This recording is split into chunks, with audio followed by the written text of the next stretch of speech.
If you're fortunate enough to have an area of species-rich grassland on your farm, then you have a particularly valuable asset in terms of wildlife and biodiversity. The various wildflower species are an asset in themselves, but they also support a huge variety of insects and thereby help to underpin the whole food chain on your farm. Many wildflowers have beneficial properties for the livestock that graze them, such as anthelmintic effects. The wildflowers put down roots to different depths and are capable of bringing up trace elements and minerals from deep in the soil, which will promote better animal health. Good management practice to allow these areas to flourish is relatively straightforward, and by default, if it's there already, past management must have been at least reasonably appropriate. Essential management requires two principal actions. 1. Any application of fertiliser must be avoided. Wildflower species can only thrive on relatively nutrient-poor sites. 2.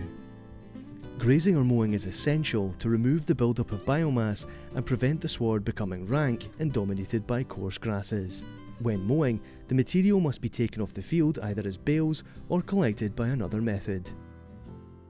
The wildflowers need a short open sward for them to flourish, and the seasonal removal of growth is essential. This removal of biomass further helps to reduce or maintain low soil fertility. Whether managing by mowing or grazing, it's the timing that's the critical part. However, it's quite simple to get your timing right. You must ensure that the majority of plants have flowered and set seed before you manage the field by mowing or grazing. Every field is different, and much depends on the weather and species of wildflowers present, as some are later to flower than others. In Scotland in general, you wouldn't expect to be mowing or grazing the field before the end of August, and it's more likely to be into September or even October before the field is right for management. If mowing, you'll have to try to get an appropriate weather window when things are dry enough. Don't leave it too late though, because the plants will start to die back and some of the nutrients will return to the soil.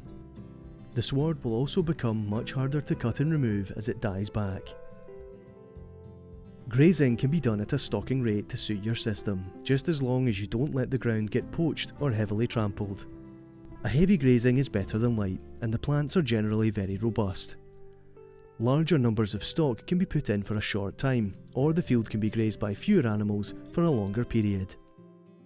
Grazing can be undertaken right through the winter, and you'll be looking to have the stock removed before the new growth starts again in the spring.